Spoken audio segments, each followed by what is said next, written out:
All right, let's get back to some of the clips. We didn't play this yesterday. Katie Porter, part of the freshman class of Democrats who have entered into the House and are kicking some ass, frankly. Here is Katie Porter talking to Jamie Dimon at the House Financial Services Committee. And basically, particularly at a time where $3.6 billion they have made from the Trump tax cuts in 2018. Here's Katie Porter basically saying to Jamie Dimon, how can you possibly justify anything about you? We left off was this woman had, and I apologize, you're going to need to follow orally. She had $2,425 a month. She rents a one-bedroom apartment. She and her daughter sleep together in the same room in Irvine, California. That average one-bedroom apartment is going to be $1,600. She spends $100 on utilities. Take away the $1,700, and she has net $725. She's like me. She drives a 2008 minivan and has gas, $400 for car expenses and gas. Net $325. The Department of Agriculture says a low-cost food budget, that is ramen noodles, a low food budget is $400. That leaves her $77 in the red. She has a Cricket cell phone, the cheapest cell phone she can get for $40. She's in the red $117 a month. She has after-school childcare because the bank is open during normal business hours. That's $450 a month. That takes her down to negative $567 per month. My question for you, Mr. Dimon, is how should she manage this budget shortfall while she's working full-time at your bank? I don't know that all your numbers are accurate. That number is generally a starter job? She is a starting employee. She has a 6-year-old child. This is her first job. You can get those jobs out of high school. She may have my job one day. She may, but Mr. Dimon, she doesn't have the ability right now to spend your $31 million. Always sympathetic. She's short $567. What would you suggest she do? I don't know. I'd have to think about that. Would you recommend that she take out a JP Morgan Chase credit card and run a deficit? I don't know. I'd have to think about it. Would you recommend that she overdraft at your bank and be charged overdraft fees? I don't know. I'd have to think about it. So I know you have a lot I'd love to call up and have a conversation about her financial affairs and if we could be helpful. See if you can find a way for her to live on less than the minimum that I've described. Just be helpful. Well, I appreciate your desire to be helpful, but what I'd like you to do is provide a way for families to make ends meet so that little kids who are 6 years old living in a one-bedroom apartment with their mother aren't going hungry at night because they're $567 short from feeding themselves, clothing them. We allowed no money for clothing. We allowed no money for school lunches. We allowed no money for field trips, no money for medical, no money for prescription drugs, nothing. And she's short $567 already. Mr. Dimon, you know how to spend $31 million a year in salary, and you can't figure out how to make up a $567 a month shortfall. This is a budget problem you cannot solve. With us, she does get full medical. We pay 90% of it. And we also give people... No deductible? There's a deductible, but for people doing their wellness programs, okay, we give people making under $60,000 a year a $750 account. Correct. And effectively, they have no deductible. That's why I didn't put any medical in, Mr. Dimon. I read that in your shareholder report. That's why I didn't include any medical expenses, but she's still short $567, as are all of your employees in Irvine, California. Any ideas? Okay. Awkward. Super awkward. I love that. Oh, she's like, yes, that's why I'm even giving you the most generous read, you psychopath. Right. And how the number is going to work. When he comes in saying, I'd like to come in and see her finances, are you fucking... sorry, I keep swearing. Are you kidding me? That's like remember when Dennis Miller wanted to have like anybody on welfare? Exactly. Anybody who pays in income taxes should get their own welfare person that they get to like lord it over and make sure they're spending money correctly. I'd like to see if she buys her child like a candy bar once every 2 weeks. Like, where are the expenses here that we can cut to make these people's lives more miserable? Clearly she's the undeserving poor feeding her child a candy bar. I love the idea too that his first response is, well, someday she could be where I am. Now, first off, the chances of her being where he is, just generically speaking, obviously rather low for anybody because there's not that many people who can be the CEO. But never mind the fact that if you were to factor in the fact that she is a woman, it becomes even smaller. But the real point is that if she is running a $6,000 annual deficit, which would be theoretically financed by something that's going to charge her interest, she is just going to get deeper and deeper into a hole. So the way that people work their way up through society, to the extent that there's any mobility left, is to have the ability to take a chance on certain things. But as a single mother with a child, your chances, your ability to take risks are severely inhibited. The incentive for you to take risks, the costs of you taking risks are much higher because you have a child that you're supposed to take care of. You're the sole breadwinner. On top of that, the idea that you would be that much in the hole also inhibits your ability to take risks. And so it's just, it is, talk about like the last refuge, right, for a scoundrel. Well, Like, she gave him an incredibly serious, disturbing question, which exemplifies how everything works in this country. And his answer was basically an online university ad. Right. Well, Katie Porter laid it out very clearly. The way that they take risks, and what Jamie Dimon wants you to do, is to take out a line of credit, which you will then be charged interest on. So he gets to double dip. First, by not paying his employees enough to live on, and then by getting the charges when they take out credit or have overdraft fees. It's basically like the company store, right? And like it is an upward redistribution of wealth. From that same House Financial Services Committee, Ayanna Pressley, also new member of the Democratic, the member of the freshman class of Democrats coming out of the Boston area, she asked Jamie Dimon, or I guess is this directed directly at Dimon? Well, here she makes the point about banks and their enormous fee structure, which just sucks money out of people. This is another good reason why we need postal banking, but I'm not going to get on that hobby horse. Here's Ayanna Pressley. Moving on, I want to quickly touch on another issue hurting our communities. While many banks have chosen to forego overdraft fees, Bank of America, Chase, and Citigroup still cling to these practices. Mr. Corbett, would you say that overdraft fees are a core function of your banking business? No, they're not. Mr. Moynihan, are you aware of what percentage your total revenue in 2018 came from these fees? Overdraft fees? Yes. Probably less than 1%. Okay, so if the answer is less than 1% or 2%, but for a family in my district hit with a series of overdraft fees, that is the difference between a tailspin and getting by. So your banks pay billions in fines dismissively, and you have convinced yourselves that overdraft fees that make up less than 2% of your revenue are essential to bank operations. If you can write off billions of fines at the cost of simply doing businesses, how are overdraft fees anything other than an ideological tool to simply further punish the poor?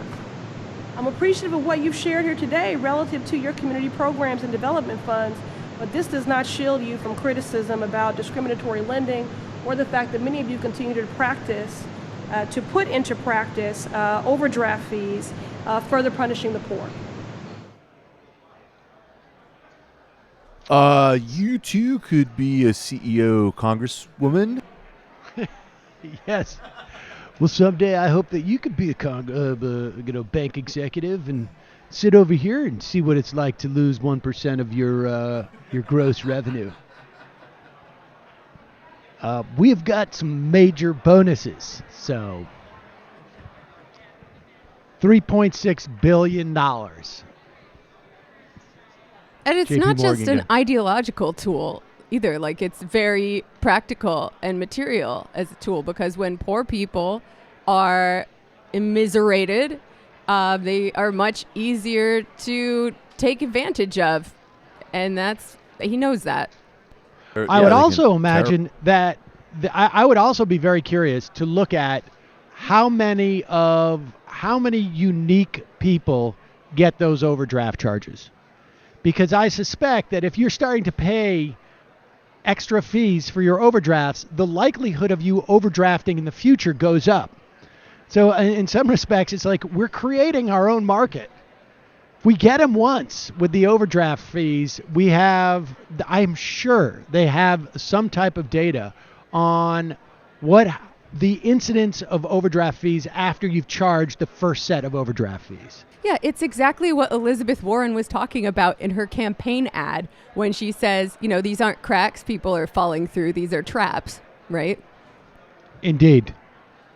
Now, Katie Porter, man, she's really, she doesn't have the same, media attention as an Ilhan Omar and AOC, but she's doing really good work there. Equifax a couple weeks ago. She's really coming through.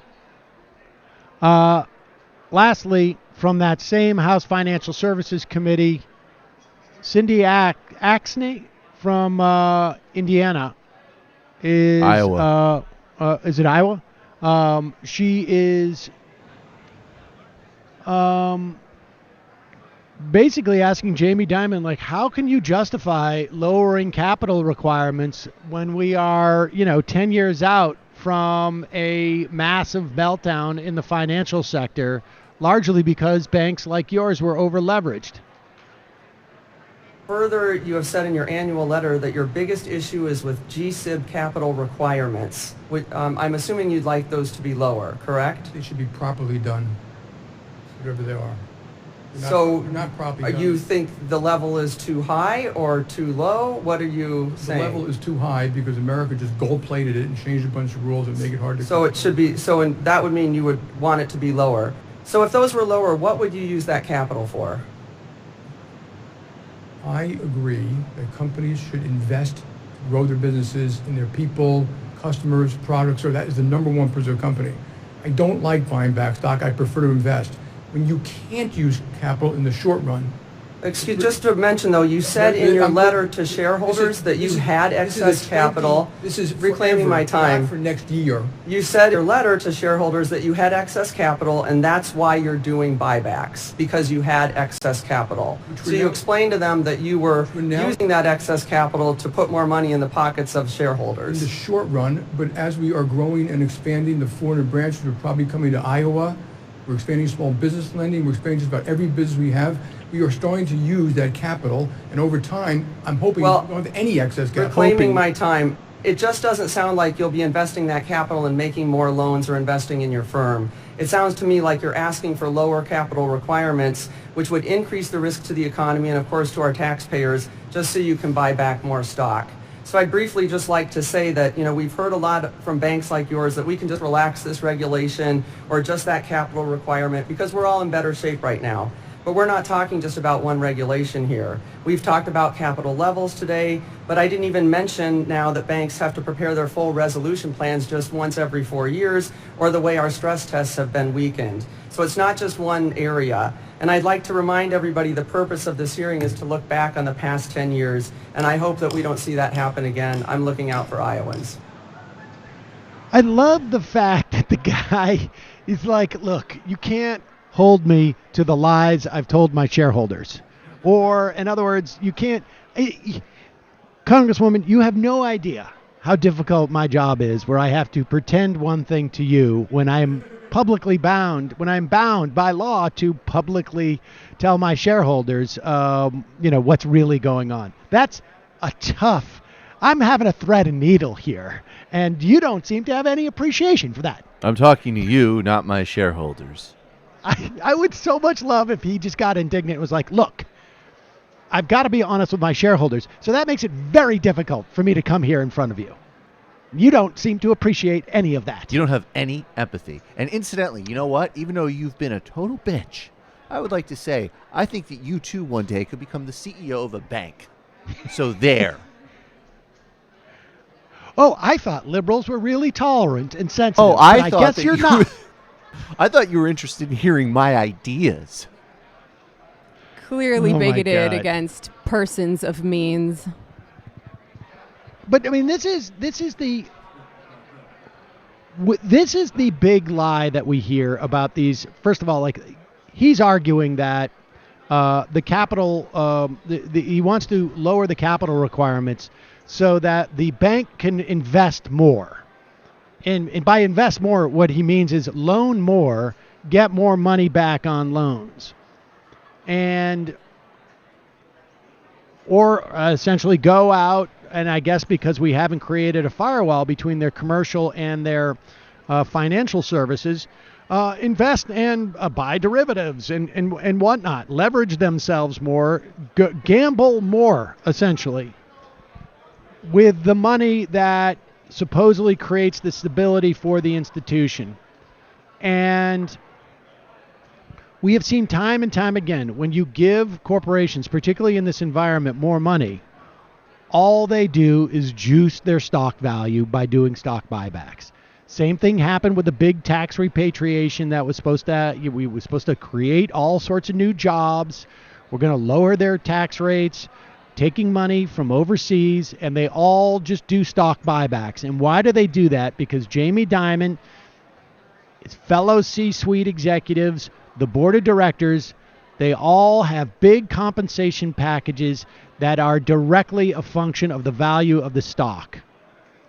And the reason why they do that, too, is because they also, when they get paid in their own stock, or any stock for that matter, their tax rate's even lower because it is subject to the capital gains tax as opposed to the wage tax. And so we've created this perverse incentive for them to juice their stock values because it's really just their side business. That's the way they get paid. Yep. All signs point to us heading for another crash. It certainly doesn't help that there were very few meaningful restrictions and regulations imposed on Wall Street after the last one. The silver lining is that maybe if it happens under President Bernie or President Warren, they might actually nationalize the banks or take other steps that they would need to do in that situation. Well, the thing is, I don't know that anyone knows right now what the systemic risks are. I don't think, we have a clear understanding of where that's growing yet. And it's growing somewhere. It's like, it's like in a dark closet, there's like some mushrooms and fungus growing in the corner. We just don't know it yet. Don't quite have the smell of that. But Ew. inevitably, something's going to happen. And again, it gets back to that conversation I was having with these finance guys the other night. Just the regulation. You can try and do the regulation from a surgical level, but inevitably, when you try and get that nuanced, industry comes in and blows your ability to do that out of the water. So there has to be some broad-based, and like you said, Jamie, nationalize the banks, or maybe broad legislation that puts up a firewall so that you cannot stay. And this is what you'll hear every time about the 21st Century Glass-Steagall Act. It would not have prevented the failure of the banks. And that is true. But what it would have done would have sequestered the damage. There's only so much you can do about bubbles and crashes. Oh, yeah, they're endemic to capitalism. But what you can do is create firewalls. Like, there's only so much you can do about the fire risk in a building. But the idea is that we have metal doors in big buildings that are kept shut, and that they're kept shut for a specific reason, so that there are you are maintaining egresses, and you are able to contain fires. And that's the whole point of a 21st Century Glass-Steagall, is so that you are making sure that if corporations want to go out, financial entities want to go out and gamble till 3 in the morning, they're not doing it with the kids' college savings. Where'd you pull that reference from? I don't know. I have no idea where I got Right. it. It's a very Speaking evocative of metaphor. Firewalls. Anyway, Anyways, moving on.